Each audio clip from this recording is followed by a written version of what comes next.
Hello and welcome back students, welcome back to Vision Academy. So आज की इस video में हम बात करने वाले सबसे इंपॉर्टेंट डॉक्यूमेंट्स के बारे में जो कि आप लोगों को रिक्वायर्ड है for taking admission to BBA, BBM, BCA, BMS या फिर एमसीए के लिए। अगर आप एमएएस सीईटी 2025 को अगर आपने अटेम्प्ट किया है और आप इनमें से किसी भी एक कोर्स में एडमिशन लेना चाहते हैं तो कौन कौन से डॉक्यूमेंट्स आपके लिए सबसे ज़्यादा इंपॉर्टेंट होंगे उसके बारे में आज हम बात करने वाले हैं। चलिए शुरुआत करते हैं। सबसे पहला जो डॉक्यूमेंट हम सभी लोगों को रिक्वायर्ड होगा, सभी लोगों को यहाँ पे रिक्वायर्ड होगा, जितने भी लोग एडमिशन लेना चाहते हैं, आप कोई भी कोर्स में एडमिशन लेना चाहे इंजीनियरिंग में ले रहे हैं, आप या फिर एमबीए में ले रहे हैं, कहीं पे भी आप एडमिशन ले रहे हैं थ्रू दी सीईटी एग्जामिनेशन। तो अगर आप सीईटी 2025 के थ्रू एडमिशन लेना चाहते हैं तो one thing that is required for each and every one of you is the domicile certificate. सबके लिए डोमिसाइल सर्टिफिकेट रिक्वायर्ड है। जो भी कैंडिडेट्स महाराष्ट्र कैंडिडेट्स हैं, अगर आप एक महाराष्ट्र कैंडिडेट हैं तो आपके लिए डोमिसाइल सर्टिफिकेट बहुत ज़्यादा एसेंशियल है। ओएमएस कैंडिडेट्स के लिए रिक्वायर्ड नहीं है, ओएमएस कैंडिडेट्स को रिक्वायर्ड नहीं है, यहाँ पे आउटसाइड महाराष्ट्र कैंडिडेट्स को रिक्वायर्ड नहीं है।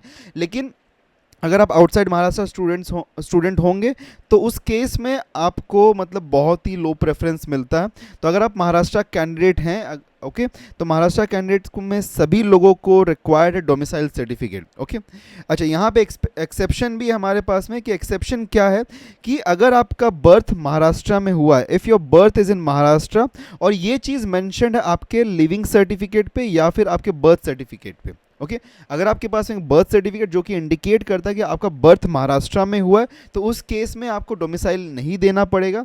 अगर आपका एलसी जो है वो इंडिकेट करता है कि आपका बर्थ महाराष्ट्र में हुआ था तो उस केस में भी आपको डोमिसाइल देने की ज़रूरत नहीं होगी। Otherwise in all the other cases आपको डोमिसाइल प्रेजेंट करने की रिक्वायरमेंट है, इसके बिना आपका एडमिशन नहीं हो पाएगा। अगर अभी तक आप लोगों के पास में डोमिसाइल सर्टिफिकेट नहीं है तो आप लोग जाके अप्लाई कर सकते हैं।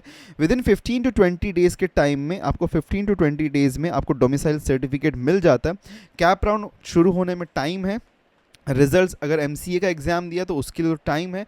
बीबीए बीसीए वालों के पास में तो काफ़ी ज़्यादा टाइम है। तो definitely do go ahead and make a domicile certificate for yourself. इसका सिर्फ और सिर्फ एक रिक्वायरमेंट है कि 15 ईयर्स से ज़्यादा अगर आप मुंबई में रहते हैं, 15 ईयर से ज़्यादा आपको टाइम हो गया मुंबई में या फिर महाराष्ट्र में रहते हुए, मुंबई की बात नहीं करूँ, पूरे महाराष्ट्र में आप कहीं पे भी 15 ईयर्स प्लस टाइम हो गया रहते हुए, तो you can create, okay, you can get a domicile certificate. Okay, you can get to a E सेवा केंद्र। महाराष्ट्र ई सेवा केंद्र होता है, ई सेतु केंद्र होता है। आप गूगल पे सर्च करेंगे, आपके नियर बाय लोकेशन भी कहाँ पे होगा आपको मिल जाएगा। आप जाके वहाँ कॉन्टैक्ट करिए and get your domicile made for yourself. ठीक है, मूविंग अहेड, नेक्स्ट जो next important document that is the Indian nationality certificate. ये भी बहुत ज़्यादा इंपॉर्टेंट डॉक्यूमेंट है, इंडियन नेशनैलिटी सर्टिफिकेट। अब इसमें आप क्या क्या चीज़ों को सबमिट कर सकते हैं। अगर आपके पास में लिविंग सर्टिफिकेट है, लिविंग सर्टिफिकेट या फिर टीसी ट्रांसफ़र सर्टिफिकेट कुछ भी आपके पास में है, उसके अंदर अगर इंडिकेटेड है कि आपकी नेशनैलिटी इंडियन इंडिकेटेड है तो आप उसको यूज़ कर सकते हैं। अगर आपके पास में बर्थ सर्टिफिकेट है जो कि आपका बर्थ इन महाराष्ट्र या फिर इंडिया में कहीं पे भी डिनोट कर रहा है तो वो भी एक्सेप्टेड हो जाएगा। ठीक है, अगर आपके पास में इंडियन पासपोर्ट है तो दैट इज़ ऑल्सो एक्सेप्टेड, या फिर आपके को चाहिए यहाँ पे इंडियन नेशनलिटी सर्टिफिकेट। अब देखिए, मोस्टली जब आप डोमिसाइल सर्टिफिकेट बनाएंगे ना तो डोमिसाइल सर्टिफिकेट में अगर आप ध्यान से देखेंगे तो वहाँ पे 3 सर्टिफिकेट से कॉम्बिनेशन होता है। सर्टिफिकेट ऑफ एज वो होता है, साथ में नेशनैलिटी होता है और डोमिसाइल होता है। तो आप यहाँ पे डोमिसाइल सर्टिफिकेट में अगर ये चीज़ मैंशन है तो आप इसको भी यूज़ कर सकते हैं for a nationality certificate, because it mention certificate of age, nationality and domicile. तो this can be used as a nationality certificate as well. तो मैं कहूँगा कि सभी कैंडिडेट्स, ऑल कैंडिडेट्स, जितने भी कैंडिडेट्स सीईटी एग्जामिनेशन जिन भी लोगों ने दिया है, सभी लोग डोमिसाइल बनवा लीजिए अगर आप महाराष्ट्र कैंडिडेट हैं तो। ठीक है, it will be very much important for you, okay, for taking admissions. Moving ahead, next अब इनकम सर्टिफिकेट के बारे में बात करते हैं। देखिए, अगर आप TFWS कैटेगरी में अप्लाई कर रहे हैं, बिकॉज 5% सीट रिजर्वेशन होता है यहाँ पे। 5% सीट का मतलब है यहाँ पे कि अगर 100 सीट्स है तो 100 सीट्स में से, ओके, 5 सीट्स जो होंगे that is reserve for TFWS candidate.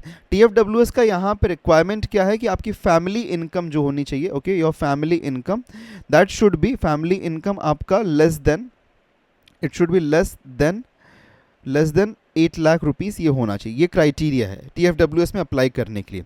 तो TFWS में अगर आप अप्लाई करते हैं तो उस केस में आपका फीस जो होता है वो रिड्यूस हो जाता है। ओके, आपका फीस जो होता है वो रिड्यूस होता है। लास्ट ईयर काफ़ी सारा वैसे प्रॉब्लम हमको देखने के लिए मिला है कि TFWS कैंडिडेट्स हैं उनको भी पूरा ही फीस ऑलमोस्ट डिमांड कर रहे हैं, या फिर उनको बहुत सारे मतलब प्रॉब्लम्स में बहुत से कॉलेजेस थे जिन्होंने डाला है। बट ठीक है, we do not have any control on to it. उसके लिए एक ही सोल्यूशन है कि DT को आप कांटेक्ट कर सकते हैं regarding that, the directorate of technical education in Maharashtra, उसको आप कांटेक्ट कर सकते हैं।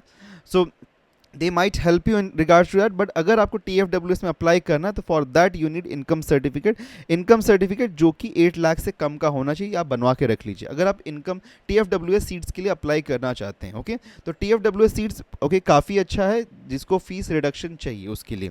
अदरवाइज अगर आपने EWS कैटेगरी से अप्लाई किया होगा, ओके, इकोनॉमिकली वीकर सेक्शन से आपने यहाँ पे अप्लाई किया, तो उसके लिए आपको EWS सर्टिफिकेट चाहिए, तो ये भी आपको रिक्वायर्ड होगा। प्लीज़ मेक श्योर कि आपके पास में EWS सर्टिफिकेट है before admissions. Okay, in case before admissions आपके पास में सर्टिफिकेट नहीं होगा, ओके, अगर आपने अप्लाई किया है तो only and only this is for those candidate जिन्होंने EWS के थ्रू अप्लाई किया है। Okay, if you have applied through EWS category तो इन दैट केस आपको EWS सर्टिफिकेट चाहिए। प्लीज़ मेक श्योर कि आप EWS सर्टिफिकेट भी बना लेते हैं। बढ़ते हैं आगे, हम रिजर्वेशन कैटेगरीज के बारे में बात करते हैं। कास्ट रिजर्वेशन जो होता है, तो कास्ट रिजर्वेशन में अगर हम बात करें तो SC के लिए 13% कास्ट रिजर्वेशन है, ST के लिए हमारे पास 7% कास्ट रिजर्वेशन है, VJ DT NT A के लिए 3% कास्ट रिजर्वेशन है, NT B के लिए 2.5%, NT C के लिए 3.5%, NT D के लिए 2%, OBC के लिए 19%, SBC के लिए 2% एंड SC BC के लिए 10%। ओके, सो ये हमारे कास्ट रिजर्वेशंस हैं। इसमें क्या क्या डॉक्यूमेंट्स आपको रिक्वायर्ड होंगे मैं आपको बता देता हूँ। ओके, SC या ST कास्ट से आप बिलोंग करते हैं, if you belong to the SC और ST कास्ट, तो उस केस में आपके लिए 2 सर्टिफिकेट्स रिक्वायर्ड हैं। पहला है कास्ट सर्टिफिकेट, दूसरा है caste validity certificate. These are the 2 certificates that is required. Okay, अगर आपने अभी तक अप्लाई नहीं किया है, आप SC या ST कास्ट से बिलोंग करते हैं, तो प्लीज़ मेक श्योर कि आप इसके लिए अप्लाई कर दें। एटलीस्ट आपके पास में रिसिट तो होना ही चाहिए कैप राउंड शुरू होने से पहले, और एडमिशन जब खत्म हो जाएगा तो उस टाइम पे आपको दोनों सर्टिफिकेट्स कॉलेज में सबमिट करना पड़ेगा। ओके, तो इसके लिए अगर आपने अभी तक यहाँ पे अप्लाई नहीं किया है तो please go head and do apply for the caste certificates because required होंगे। एंड मोमेंट पे मिलते नहीं है, स्टूडेंट्स बहुत ज़्यादा प्रॉब्लम और सिचुएशन बहुत टेंस्ड आउट हो जाते हैं, इसलिए आपको पहले बताया जा रहा है please go head and do apply for the caste certificate and the cast validity certificate. Next हमारे पास में अदर और किसी भी कास्ट से अगर आप बिलोंग करते हैं, जैसे कि अगर हम यहाँ पे देखें तो अगर आप इसमें से कोई भी कास्ट में आप बिलोंग करते हैं, कहीं पे भी बिलोंग करते हैं, तो उस केस में आपको caste certificate, cast validity certificate और नॉन क्रीमी लेयर, ये तीनों ही सर्टिफिकेट चाहिए एडमिशन के लिए। अगर नहीं होगा तो आप सीधा जनरल कैटेगरी में शिफ्ट कर दिए जाएंगे। सो प्लीज़ मेक श्योर कि अगर आप कोई भी अनदर कैटेगरी से DT NT SBC SEBC OBC कोई भी कैटेगरी से बिलोंग कर रहे हैं तो आपको तीनों ही सर्टिफिकेट्स चाहिए। Okay, all the 3 certificates you need in the case of all other caste except SC and ST। SC ST को सिर्फ और सिर्फ कास्ट सर्टिफिकेट और कास्ट वैलिडिटी सर्टिफिकेट चाहिए। These are the only 2 certificates that is needed for SC ST। बाकी सभी cast के लिए 3 सर्टिफिकेट्स यहाँ पे चाहिए mandatorily. Non creamy layer certificate चाहिए। Okay, so this is all the certificates that you require अगर आप कास्ट रिजर्वेशन में हैं। अगर नहीं अप्लाई किया तो please go head and apply. Next, moving ahead, other certificates में अगर मैं बात करूं तो अगर आपने डिसेबिलिटी अगर आपने डिसेबिलिटी कोटा से आप अप्लाई कर रहे हैं, परमानेंटली डिसेबल कोटा से, तो उस केस में आपको परमानेंट डिसेबिलिटी सर्टिफिकेट चाहिए।